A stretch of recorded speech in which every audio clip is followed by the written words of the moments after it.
We are living very exciting time because we are just beginning to scratch the surface of everything that could be done with data science in games. And this is still a very new, kind of adventure for a lot of studios. And I feel like with ChatGPT 4 and other, improvements in AI, there is so much potential, so many things that could potentially be done to make it better for everyone.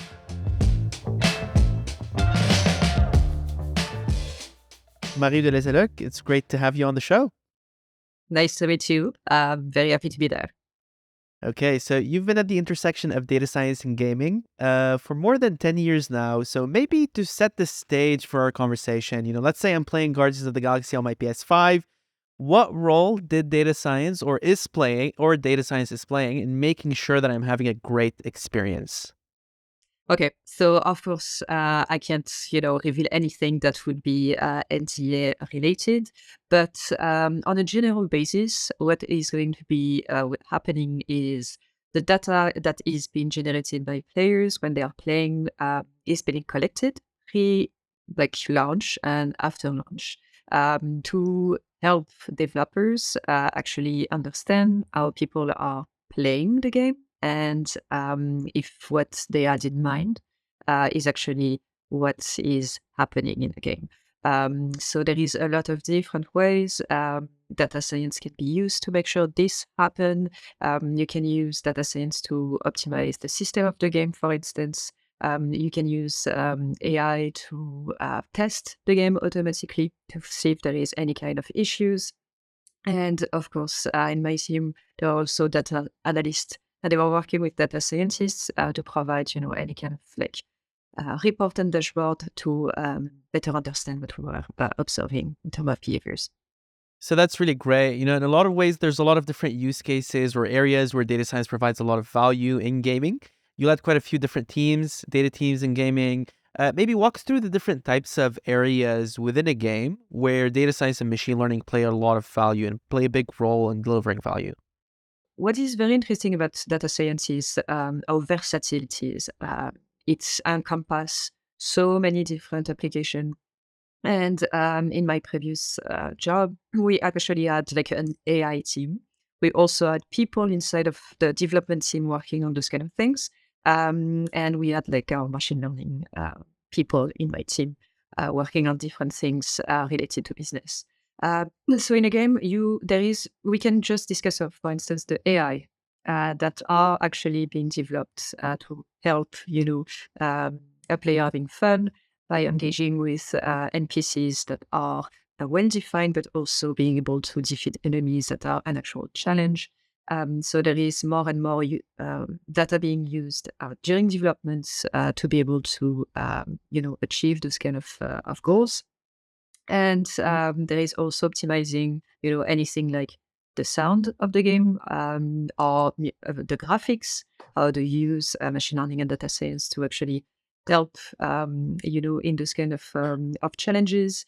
And we've been using also on our side data science to determine how people are actually reacting to everything that was related to the game. So reviews and people like journalists are publishing different, reviews. We were able to extract information from those and say, okay, so this is what people are actually talking about, and this is the sentiment that is actually, associated to them. So, what kind of things could you do based on those kind of things? So there is so many possible, application and different people being, specialized in those specific areas. That's very cool. And, I, as a gamer myself, it's very nice to see, the applications of data science across the chain of gaming from, development to the actual AI behind the NPCs and even after release, because the community aspect of gaming is such a huge, important element that makes or breaks the success of a game. So understanding the pulse of the fans, what they want, etc., is really important. So I want to, maybe pause at a few use cases that you talked here about. Let's maybe discuss, early in development, right? I'm very keen on discussing what goes into AI development for an NPC, but first let's talk about development. There's a lot of data science use cases that go into QA testing, into making sure that the game is running smoothly, it releases bug-free. We've seen a lot of disasters in the industry, for example, where, games were released prematurely with a lot of bugs. We've seen a lot more attention nowadays being applied towards QA testing for games. Maybe walk us through an example of how that looks like in action. What is a process of setting up a data-driven QA process? Okay, so this particular aspect of things, we were actually working with the AI team um, uh, in our studio to develop those basically those agents. So it was not my team, but we were working with them to be able to provide, the dashboard and everything. But the idea is you can like basically, set up teach an agent to do different kind of actions or to learn from its environment and find stuff by himself. And then you can deploy them in a portion like of the game or like any kind of place you would like to improve. So they would be able to just play and they will generate data basically. And using this data, you will be able to determine, oh, it looks like this seems to be a problem. So for instance, if you see your agent are always falling in the same hole again and again. Okay, maybe there is a problem and we should just get rid of this because it's very confusing and it's a problem. And the idea is you can generate so many of them and they can do almost anything in the game. So it's easier for them to find very specific, issues that would be difficult to find for a human. And you can make them work, during the night when you're basically sleeping. So there is a lot of very interesting, things that could be done to improve the game based on this kind of agents, just playing it and finding, edge case and of providing us with all of the data they are generating when they play. So we can analyze the data after that and say, okay, so this is what we observe. So there is more and more a company, I think, that are going to use like this kind of QA, not going to replace a QA professional because a QA professional is absolutely necessary to, understand, interpret the data, see if he's seeing the same kind of issues. But it's a tool in their disposition, basically, to help. That's very fascinating. In a lot of ways, you mentioned here, I think two main use cases or value drivers behind this is one, you uncover potential bugs within a game, right, by looking at that data. But you also make a game better by uncovering potential issues in the level design. You mentioned here if a bot continuously falls in a hole, then there's probably something wrong with the level design that needs to be improved. Maybe unpacking a bit the methodology, are these reinforcement learning agents that are being used or are they programmed relatively more strictly? What is the methodology behind these tools? So from what we were able to see, working with this team in particular, they started with something very simple. So just to be able to implement the agent and see how it was reacting in the world, because the reality is it's a very complex to deploy an agent in a game. And so first it was very much rules that were, predetermined for the AI and say, okay, we would like you to learn how to, I don't know, like do 4, steps and hit something. But the idea was in the long term for this to be actually reinforcement learning. So bots being able to learn from their environments and do actions by themselves. Yeah. That's very fascinating. And, related to this agent design and AI is actually the NPC AI that is developed, let's say you're playing Call of Duty, you're playing, your favorite action game, how the enemies attack you, where they hide, the level of difficulty, that is all predetermined as well. Maybe walk us through that type of AI when it comes to its applications in gaming. What's the process of that? So this one is not, I would say, in my particular bag of expertise. This is usually taken care of by a development team itself. So there is people specialized like programmers, scripter, and so on and so forth that are dedicated to doing this kind of things. But I think more and more there is going to have collaboration between the specific people and data scientists that would be able to say, okay, so instead of scripting a certain number of things, you can actually use a reinforcement learning, model to be able to dictate the basically the behaviors of all of those. But I don't think we are there just yet. I haven't seen a lot of people doing it just yet, but I know it's something that is more and more discussed because obviously there is so many possible application. And you mentioned another set of use cases here being, actual commercial use cases on, being able to understand what the community engagement been like for a game, being able to understand how the game is being played after the game release so that there are further optimization. Maybe walk us through these use cases in a bit more detail. What does it take to set up these types of use cases? Pre-launch, what is interesting, I was discussing, for instance, the opportunity to optimize a game system. So there is a lot of system in the game. There is a lot of, for instance, economic system, combat system, all of those kind of things. And the idea is before the game is being released, it's always interesting to get people to actually play and generate data. So we have an idea how to, collect and to analyze those. And so we were having people in pre-launch coming and doing exactly this. And the idea was also for us, it was what we had in mind at least, to use actually those bots, the one I was talking about, to generate as many of them as we could and let them play and see how they were interacting with the game and where the system was actually failing. So it could be, for instance, they are collecting far too many resources, and there is no challenge for them to purchase anything.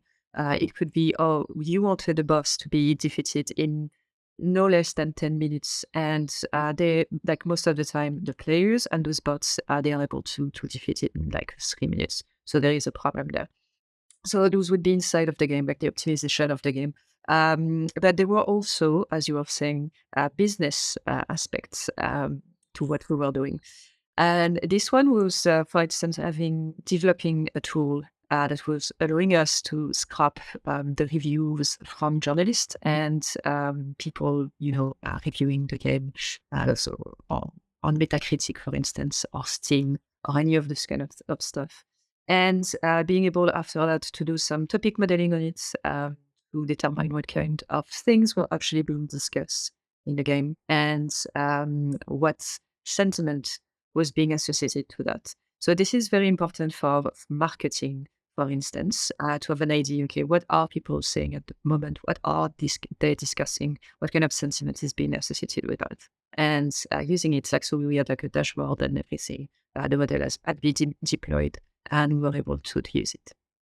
I think it's very fascinating, from your perspective, you sit as a data leader within the industry, and it seems like you need to have strong collaboration with almost everyone within a gaming organization, whether that's the engineering department, the creative studio who wants, a boss battle to be 10 minutes or around that vicinity of time, and you need to be able to provide them like good direction over what makes a challenging boss battle, but also to the commercial teams, finance and marketing, and be able to be supportive to them.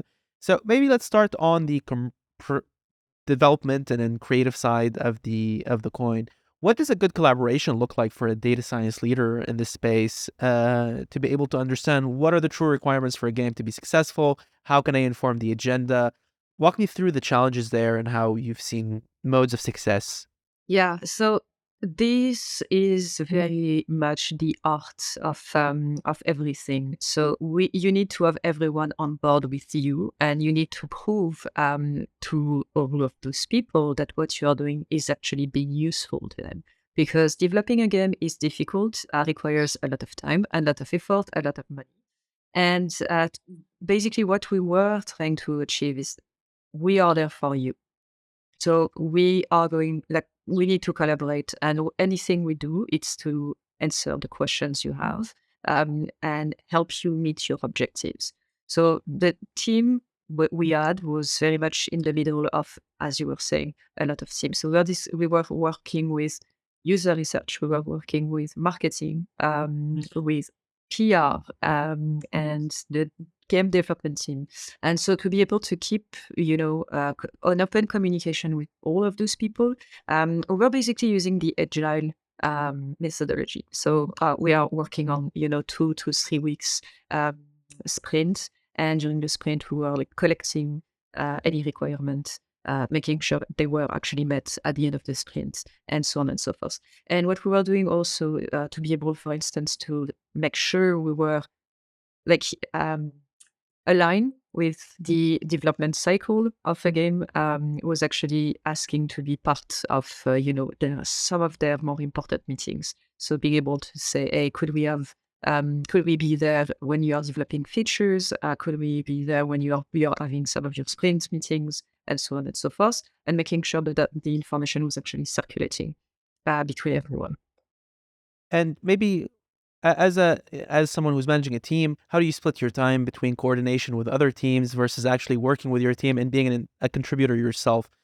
What's the time split there? Because it strikes me as that there's a lot of coordination that needs to happen there. There is a lot of coordination, and this is why you have all of those different roles in a team. You are going to have like data analyst and data scientist and so on and so forth. Those people are actually doing the grunt of the work, and they are like transforming the requirements into actual deliverables.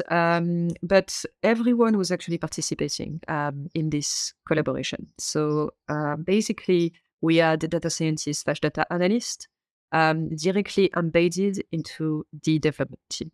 So this way, they were able to collect any kind of requirements and work on them as soon, as soon as possible and as efficiently as possible.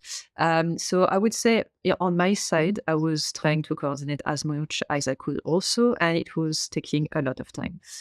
So it was basically one of the core activity, making sure, okay, what has been discussed, where are we in terms of what we need to deliver. Are these and those people aware of what we are working on at the moment, and so on and so forth? So as a director slash manager, it's a lot of time that you have to actually dedicate to this. But on my team, at least, the communication was not just me coordinating everything. Like everyone was actually talking to the team directly and reporting to the team what kind of new information they had, so we can coordinate together. I don't know if it makes sense, but yeah, that's the way we're doing it. It definitely makes sense. And, you mentioned something is that making games is hard. It's very hard, right? Like anyone who's not necessarily aware of like the gaming industry, for context, the gaming industry is bigger than the movie industry and the music industry combined, right? And making games like your favorite games like Grand Theft Auto or Call of Duty or Rockstar or like, for example, Red Dead Redemption, right? They take 8 to 9 years sometimes in creation of like development time, crunch, right? It's quite a lot of effort to create a game. And oftentimes there's creative direction changes that happen mid games, right? Throughout the development cycle. How does that affect the data team? How are you able to, be agile and be flexible when there are major shifts that happen in the creative direction of a game? Okay, so this is a very good question, and we were affected by this a lot, obviously, because it's not just it's impacting everything. It's impacting the planning of the project. When we are going to have, playtest, what kind of features are going to stay, or what kind of features are going to be cut. All of this kind of things. So this is why, first and foremost, I was saying I want people to be part of the meetings where game designers and others are actually having those discussions. So we have a chance to adjust as soon as the information is being delivered to like is being known, and we have to basically have those like this is why we have our sprint, and this is why we are agile, having those meetings where we say, okay, so this is the new situation, this is what is going to remain, what is going to go away, what's the new priority for each of those, and of course, as you were saying, all of this is not just the dev team, it's everyone, including people working in the background. So when we have to do those kind of things, it impacts our metrics, it impacts our documentation, it impacts what kind of like metric is being implemented and will have to change, but also which one are going to be decommissioned and which one are going to need a new implementation, which requires dev time for it to happen. So we are very used to this, which is why it's not necessarily impacting us too hard, because we expect them. We expect those kind of things to happen. And this is why we have also, this coordination with the dev team to say, okay, during a sprint, we need dev to spend time for us to, for instance, implement the metrics and so on and so forth. For the data science aspect of things, it's also very hard because when the game is changing, suddenly your model are not, working as they should work, and you have to sometimes start again from scratch, because new features are suddenly appearing. Others are just going to get out completely of the game, and so on and so forth. So basically, you have to, keep track of all of that, and you have to be able to adapt, retrain your model, like ask people to play the game, and if you have them, set up some bots and see what's happening. It's very challenging. It's very challenging, and it's costly also. It's quite expensive, because training a model and putting in production is not. It's costly in terms of how much time it's taking, but also using the data to train the model and so on and so forth. So what we do is there is phase in a project where this is more likely to happen than others. So we know, for instance, we're not going to develop, a very complex data model for anything that is at the very beginning of a project. We are going to wait for it to be more mature and more stable to start doing any of this kind of stuff. Before that, it's going to be more we try to see how we can even deploy anything, put everything in place in terms of pipeline, put everything in place in terms of being able to work with the data. This is extremely fascinating, especially given, I think one of my two favorite industries are data science and gaming. So I'm really enjoying this conversation. And, in a lot of ways, the creative aspect and creative changes, right, puts in an additional wrinkle to the data science challenges because there's not necessarily a lot of data on that new feature. When you create and deploy a model, what are the challenge? How do you avoid or how do you solve that challenge for not a lot of data? Let's say early in the development process and the QA process, you want to create a machine learning model that's trained on the environment or something along those lines. What do you do when there's a lot of data scarcity because there's not a lot of players that have played the game so far? Absolutely. So this is the biggest challenge we had, because data science and all of those models, they require a lot of data to be able to start beginning to do something. And when you have only 10 to 30 people playing during playtest, it makes it very difficult. So this is why we had this idea, but it was not deployed yet when I was before I left, to actually use those bots. So those AI agents that are going to be able to play the version of the game that is actually available in a way that is relatively similar to a player. So you can generate a lot of them, and all of those, they are going to send metrics, and those metrics you can use them to determine, okay, what seems to be working, like the most important features and so on and so forth. But yes, data science in pre-launch, it's not always easy if what you're looking for is improving anything related to player playing the game. It's easier for stuff like graphics or audio or any of those kind of things because you can generate data easily. But that's at least it was what we were trying to achieve, and I have hope that it could work in the future. So that's really great. And, we've been talking quite a lot about what happens, like data science use cases and specificities and challenges pre-launch when a game is being developed. But maybe let's talk about it as well post-launch, right? So one aspect that I imagine is extremely difficult and challenging when setting up these types of data science use cases is getting a lot of data from players when millions of players around the planet are playing at the same time, and trying to understand and unearth insights from that data, right? So the way I see it is that there's a lot of challenges on the data collection side. Like, how do you actually set up that streaming platform to get a lot of data in, to be able to ingest it and transform it? But then is what do you look for when you actually improve a game. So let's maybe start in that first puzzle here is what are the challenges related to data collection when you have millions of players streaming data to the cloud and you're able to collect that data and store it? Yeah, so data collection is actually not so much of an issue because we have pipelines.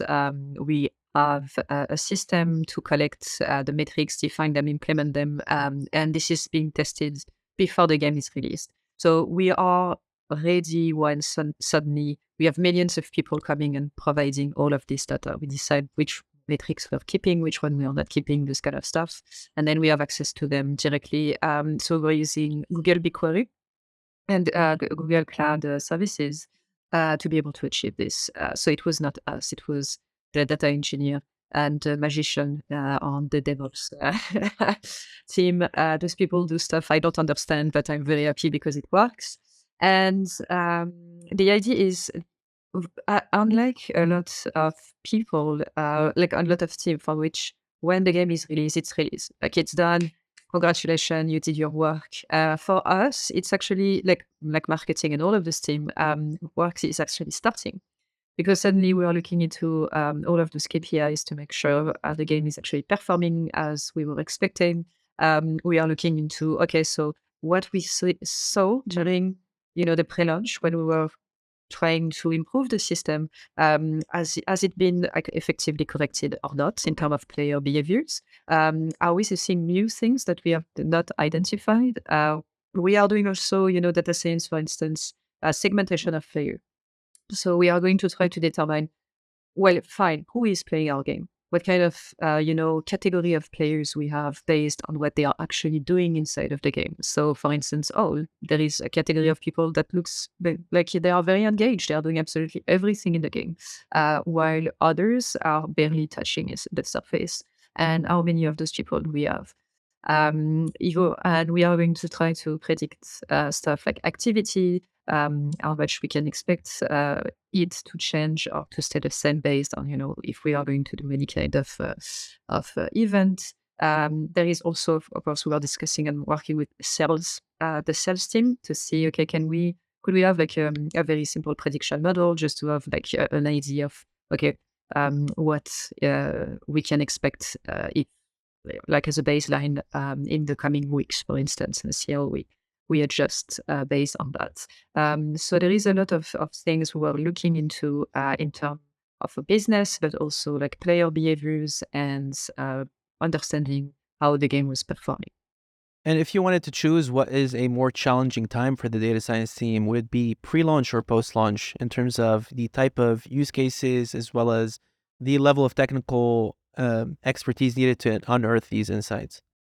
I would say everything should be in place and everything should be working for the release of the game. So all of your pipeline, all of your model, all of your they should be ready, up and running. Even if after that you need to make modification, you need to retrain stuff, and so on and so forth. I would say it's more challenging pre-launch because you don't have a lot of data, and you are basically putting everything in place, hoping it's going to work.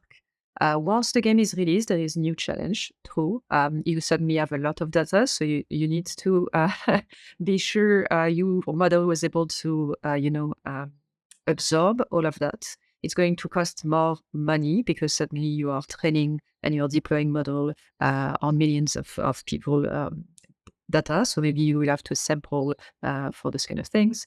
There is obviously the fact that with more data, there is new behaviors that maybe you didn't catch up when you were on pre-launch, so on and so forth. But once you have everything in place, the kind of issues you will have is usually easier to tackle than when you are building everything up from scratch.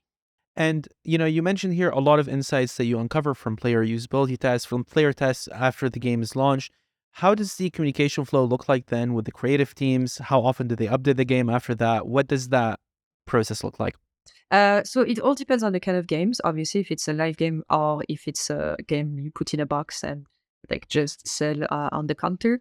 But usually, what's going to happen? We are going to have a live dashboard with all of those KPIs that are needed to follow up on the game.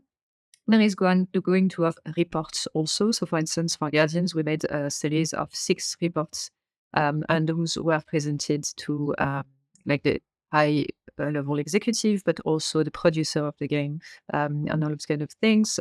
We make also custom report for people having specific question regarding yes, like one aspect of the game or two. And this way, we are making sure people can follow up on the game and follow up on what's happening inside of the game and answer questions. And sometimes those kind of questions can come very far away after the reload, the launch of the game, which is very interesting. If someone is developing a game that seems to be similar to the game we developed in the past, they're going to come to us and say, "Hey, could you do some specific reports?" Marketing obviously is going to want to know what's happening in terms of player activity, for instance, if they decide to do any kind of event. So, for instance, you're putting your game on the Game Pass. Okay, how many more people did you get? And it allows you to say, okay, maybe how many of those people would have paid if we had not made this specific thing. So there is a lot. Like we are trying to keep everyone informed because this is extremely important. Like people working on the game like took time to actually discuss with us and provide time for us to have metrics in the game and so on and so forth. And for us, it's super important. They know, okay, this is the result of everything you did. Like you can now see how the game is working and what people are doing. This is really great. And there's a couple of things that you mentioned here that I would like to further unpack. So you mentioned, that marketing question of, let's say the game is on Game Pass. What do we do? Let's say the game is on Game Pass. Should we have kept the game out of Game Pass? Yes or no? When it comes to the data coming there, how important is the console maker developer ecosystem? How do they provide you that data? Where do you get that data from? Microsoft, right? What does that look like? I have to say, I'm always extremely astonished at how unwilling the most of those console developer are to actually provide data in a format that would allow us to go further into the analysis we would like to do. On our side, we get the data from the game directly. We are going to get information about how many people are doing what and so on and so forth. So, of course, it's completely anonymized. Like it's completely GDPR compliant and everything. For the sales, it's not us that were collecting this information. It was, marketing or finance. And from my understanding, most of the time, those information were coming into a different kind of format on Excel extract. And it was not even, this person has made this purchase. It's going to be a conglomerate, like each month. This is how much you will have sell, which was kind of a challenge to do prediction and stuff like this. Yeah, interestingly, Netflix follows a similar model. Not a lot of people know how much their movies have been downloaded. For example, let's say you are a comedian on Netflix. You don't know how much your movie your special has been streamed. It's which is puzzling me so much because those are our players, basically ourselves. We should be able to collect information at a people level because this is important for us. But in the console industry, it's not working this way. On the PC side, I think it's far much easier if I understand well because Steam and so on and so forth. They are letting you get access to all of this kind of information. Yeah. But yeah, it's a challenge. This one, like for the sales, I have to say, like on console, it's a challenge too. It's an interesting space. And then the other question that I wanted to ask you here is, well, which is you mentioned, something that's very specific that I think we can go on a tangent here and discuss quite a lot, which is it depends on the type of the game, right? If it's a live game, if it's a off the counter game, and you can even go into more detail here. Is it a sports simulator? Is it a first person shooter? Is it like a game like Hades, for example, that is developed over time, right? So that also has a lot of wrinkles when it comes to what type of data science you do. So maybe walk us through the relationship between the type of game and what type of data science you do on the game. What does that relationship look like? Yeah, absolutely. So a live game, by definition, will be updated as it goes. But there is going to have events, but there is also going to have a lot of patch, a lot of constant development past, the official release date. which means there is far much more opportunity for a data analysis and data science team to actually have an impact on the game, because they can provide those reports and use those models to actually provide information to the dev, answer their questions, and so on, so forth, and make recommendation to improve certain aspect of the game. In terms of whatever you want, like it could be the revenue, it could be the retention, it could be the acquisition, it could be a lot of different aspects based on what the PM or anyone that is concerned needs and wants. When a game is being released as a box, basically, it's a bit different because the new iteration of that game or the DLC you're going to release are going to be sparse or very far away in time. So you are going to be able to still learn a lot of things because it's going to inform any kind of like similar project, and also what kind of return on investments you had. Just simply, based on like the number of people playing, how much they're staying, they are like, abandoning the game and so on and so forth. But the kind of things we will do is not necessarily going to be as immediate, let's say, in terms of the impact on the game. In a lot of ways as well, that will also determine what goes into a sequel of a game in case that sequel is being developed. So for example, I played God of War, then God of War 2 directly after each other. And you could see that there were some quality of life improvements that were done on really small things that would have most likely been informed by data science and by analyzing player data. A player that absolutely.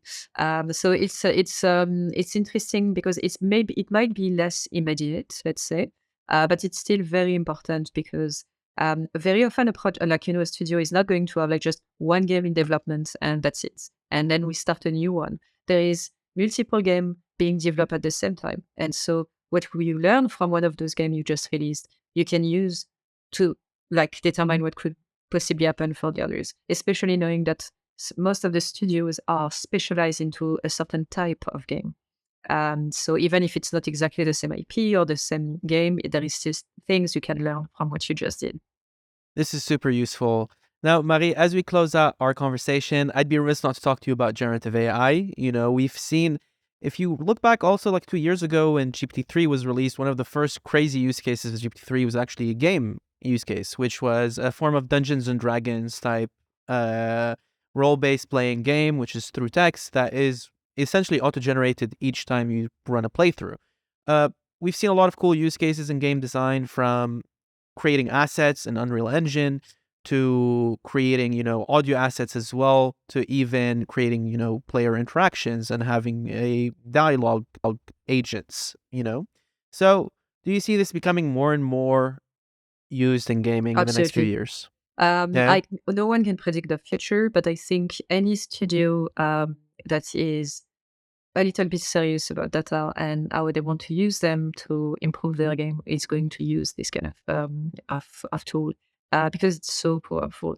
One of the things it could be used just to start would be generating dialogues, for the NPC, barks for the enemies, any of this kind of stuff that is usually painful to do by hand and could just be automated. So people that are developing like a narrative, the narrative of the game can focus on more interesting stuff. There is so many ways it could give the feeling of a more vivid world through the kind of experience it provides. I'm already using it for a lot of like teach me like I'm a 5-year-old stuff, and it's impressive. Like you feel like you are talking to someone, even if obviously it's not the case. It's very impressive indeed. And I think what's even more exciting for what this means for the future of gaming is what this means for the future of indie gaming in a lot of ways. If a two-team developer team are able to create incredibly high-quality dialogues, incredible high-quality assets with the use of AI, then this only means better games for everyone in the future as well. So this is a pretty interesting space to follow.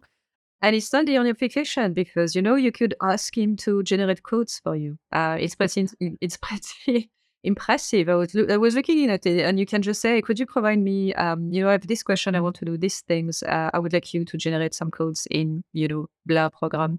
and it actually does it. So I have to say it's so much, faster and easier than just go to Stack Overflow and try to find a bit of code that's going to help you.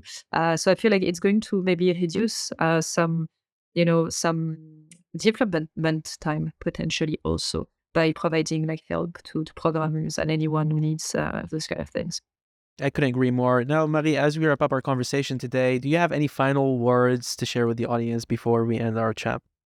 Yes, I would say that we are living very exciting time because we are just beginning to scratch the surface of everything that could be done with data science in games. And this is still a very new, kind of adventure for a lot of studios. And I feel like with ChatGPT 4 and other, improvements in AI, there is so much potential, so many things that could potentially be done to make it better for everyone. But I think there is still the barrier of the habits. There is some inertia yet because it's very new. It's not something that people are used to think about when they are developing a game. So I think we will have to actually consider it seriously and provide the resource and time that is needed for them to be implemented. That is very great, Marie. Thank you so much for coming on Data Framed. I really appreciate it. Thanks to you, it was a very good time speaking. I had a blast. I love talking about gaming any day of the week, and let Yep. alone talking about data science. Yeah, Yep. I appreciate it. Thank you.